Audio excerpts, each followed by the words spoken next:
दोस्तों, आज की वीडियो में हम आपको बताएंगे शहीद मेहराब खां मेवाती के बारे में। दोस्तों, अगर आपके गांव या इलाके की भी कोई मशहूर हस्ती है तो प्लीज हमको इंस्टाग्राम पर जरूर बताएं। तो चलिए शुरू करते हैं। दोस्तों, मेहराब खां मेवाती करौली का रहने वाला था और राजस्थान के कोटा कॉन्टिजेंट में एक अफसर था। मेहराब खां मेवाती ने 1857 की क्रांति में जो किरदार निभाया था उसे अल्फाजों में बयां किया जाना मुमकिन नहीं है, मगर फिर भी उसकी शहादत और इंकलाबियों के साथ उसका किरदार काबिल-ए-तारीफ रहा है। एक अंग्रेज अफसर ने अपनी किताब में कोटा के इंकलाबियों के बारे में कुछ इस तरह से लिखा है।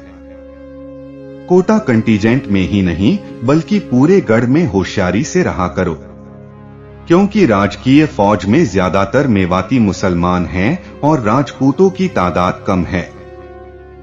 राजस्थान में 1857 की क्रांति का बिगुल अक्टूबर में नसीराबाद से शुरू हुआ और जल्द ही राजस्थान के कोटा जिले में क्रांतिकारियों का विद्रोह खुलकर सामने आ गया, जिसकी रहनुमाई लाल जय दयाल कश्यप और मेहराब खां मेवाती कर रहे थे।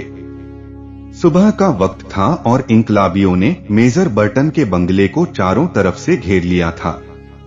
इन हालातों को देखकर सिख और दादू पंथी फौजी भाग गए। दोस्तों, आपको बता दें कि ये जो दादू पंथी थे ये दादू को अपना गुरु मानते थे, जो बादशाह अकबर के जमाने में हुआ करता था। यानी हम ये कह सकते हैं कि ये एक तरह का फिरका था। मेजर बर्टन बेबस होकर बंगले में चारों तरफ से घिर गए। बंगले में मेजर के साथ उसके 2 बेटे और एक स्वामी भक्त सेवक था, मगर मेजर बर्टन ने साहस नहीं छोड़ा और वो क्रांतिकारियों का सामना करता रहा और गोलियां चलाता रहा। जब क्रांतिकारियों ने देखा कि बंदूक से काम नहीं चल रहा है तो उन्होंने बंगले की तरफ तोप सीधी करके चला दी और बंगले में आग लगा दी। हालात को काबू से बाहर होता देख मेजर बर्टन ने अपने बेटों की हिफाजत की शर्त पर सरेंडर करने की शर्त रखी, मगर तब तक क्रांतिकारी लोग सीढ़ियां लगाकर बंगले में घुस गए और मेजर बर्टन और उसके बेटों को मौत के घाट उतार दिया। मेजर बर्टन के सर को पूरे शहर में घुमाया और फिर तोप से उड़ा दिया।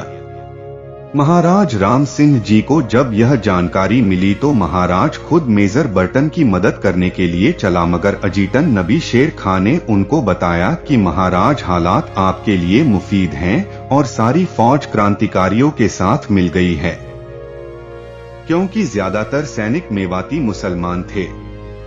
राजपूत सैनिक बहुत कम थे जिनसे काम नहीं चल सकता था और क्रांतिकारियों ने तोपों पर भी अपना कब्जा जमा लिया था। मेजर बर्टन की मौत के बाद क्रांतिकारियों का हौसला बुलंद हो चुका था। काफी समझाने के बाद मेजर बर्टन और उसके बेटों की लाशों को महाराज के कहने पर जैसे तैसे बाग में दफनाया गया। इस फतह के बाद और भी बहुत से सैनिक जो अभी तक क्रांतिकारियों से दूर थे वो भी क्रांतिकारियों के साथ आ मिले।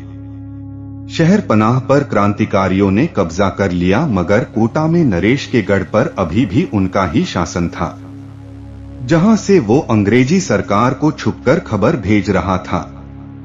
दूसरी तरफ क्रांतिकारियों के नेता मेहराब खां मेवाती और लाल जय दयाल ब्रजवासी पूरे कोटा के इलाके में अपनी हुकूमत कायम करने का ख्वाब देख रहे थे।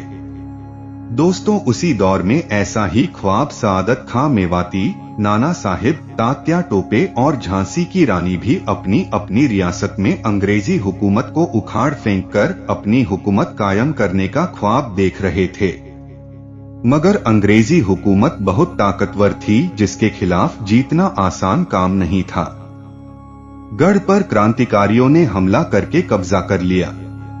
दूसरी तरफ भारत के दूसरे हिस्सों से हारे हुए क्रांतिकारी कोटा के क्रांतिकारियों से आ मिले, जिनमें हीरा सिंह, टोंक के नसीर मोहम्मद, इंदौर के सआदत खां मेवाती मुख्य थे। क्रांतिकारियों के बहुत से सैनिक पाटन पोल की हवेली पर कब्जा कर बैठे और उन पर राजपूतों ने अचानक हमला कर दिया और बहुत बड़ी लड़ाई हुई। इस समय इन क्रांतिकारियों का मुखिया कामदार खां मेवाती था। इन्होंने राजपूतों के पीपल दे के ठाकुर मोती सिंह और ठाकुर लक्ष्मण दान से डटकर मुकाबला किया। दोस्तों, इस लड़ाई में ठाकुर मोती सिंह कामदार खां के वार से घायल हुए, मगर इस लड़ाई में कामदार खां मेवाती ठाकुर लक्ष्मण दान के हाथों शहीद हो गए और क्रांतिकारियों को पीछे हटना पड़ा। क्रांतिकारी भूखे प्यासे लड़ाई करते रहे और काफी नुकसान उठाते रहे, मगर मेहराब खां मेवाती और हीरा सिंह जमादार क्रांतिकारियों का जोश बढ़ा रहे थे। इस वक्त मंदसौर से भागकर आए क्रांतिकारियों के दल ने क्रांतिकारियों में नया जोश भर दिया और मेहराब खां मेवाती ने किले के चारों तरफ का जायजा लेकर सीढ़ियां लगाकर पटा बुर्ज पर फौजी चढ़ा दिए। दोस्तों, नगर कस्बे का जो हिस्सा राजपूतों ने छीन लिया था वो वापस अपने कब्जे में कर लिया और राजपूत वापस गढ़ में जा घुसे। फिर गढ़ पर तोपों से गोले फेंके जाने लगे। क्रांतिकारियों के पास 250 तोपें और 20,000 बंदूकें थी। करीब 10,000 फौजी और आकर क्रांतिकारियों से मिल गए। होली के दिन बहुत घमासान युद्ध हुआ। फिर एक दिन खबर मिली कि अंग्रेजों की फौज मदद के लिए आ रही है। इस खबर से क्रांतिकारियों में ना इत्तेफाकी पैदा हो गई। दूसरी तरफ अंग्रेजी फौज नानते में डेरा डाले हुए थी। अगले दिन उस फौज के अफसर चंबल पार करके गढ़ तक आ गए और गढ़ पर चढ़ के पूरे नगर कस्बे का जायजा लेकर अपने मोर्चे लगा दिए। क्रांतिकारियों ने प्लान के साथ कैथुनी कोल पर हमला किया, क्योंकि वे चाहते थे कि शहर पनाह को छीन कर गढ़ पर कब्जा कर लें। मगर करौली की फौज और अंग्रेजों की सेना ने इंकलाबियों को पीछे हटने पर मजबूर कर दिया और जनरल रॉबर्टस ने घास की बागर जो क्रांतिकारियों के कब्जे में थी वो तोप के गोले से जला डाली और बारूद खाना उड़ा दिया।